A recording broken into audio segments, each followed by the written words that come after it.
South ఇండియాలోని అతి తక్కువ ధరలకి రత్నాలనందించే ఏకైక సంస్థ 6JVR.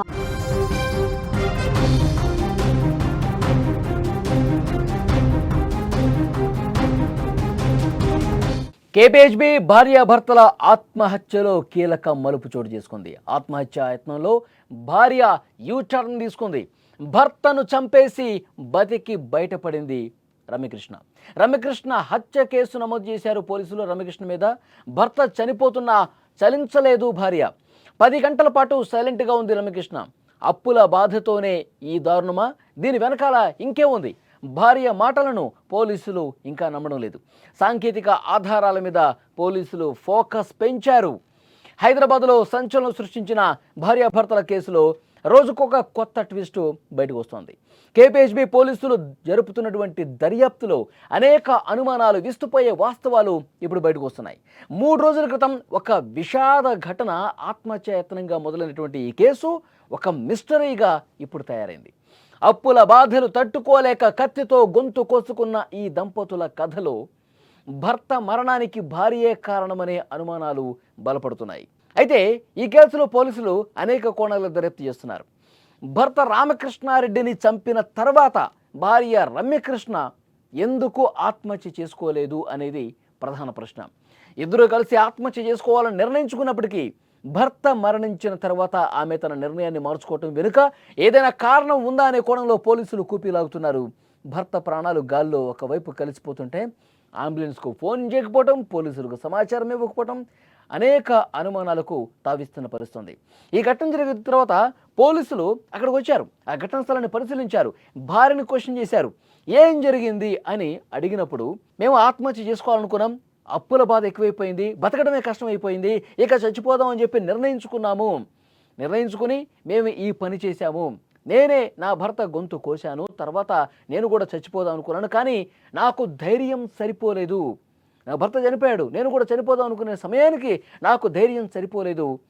నేను గొంతు కోసుకున్నాను కానీ ధైర్యం సరిపోక అలాగే ఉండిపోయాను. ఆ షాక్లో ఇంకా నేను ఉండిపోయాను.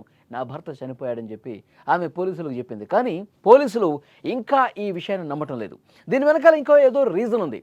భర్త చనిపోయినప్పుడు నిజంగా కలిసి చనిపోవాలి అనుకున్నప్పుడు భార్య కూడా గొంతు కోసుకొని చచ్చిపోతుంది. కానీ ఎందుకు ఆ విధంగా జరగలేదు? దీని వెనకాల కారణం ఏంటి?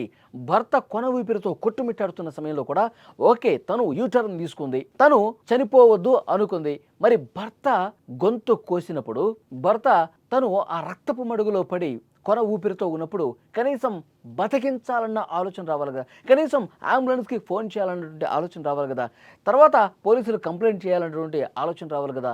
ఇదేమీ లేకుండా దాదాపు 10 నుంచి 15 గంటల పాటు అదే రూమ్లో అదే విధంగా ఉండటాన్ని ఏ విధంగా చూస్తారు? భర్త చనిపోయిన తర్వాత అదే రూమ్లో పడుకుంది 10 గంటల పాటు.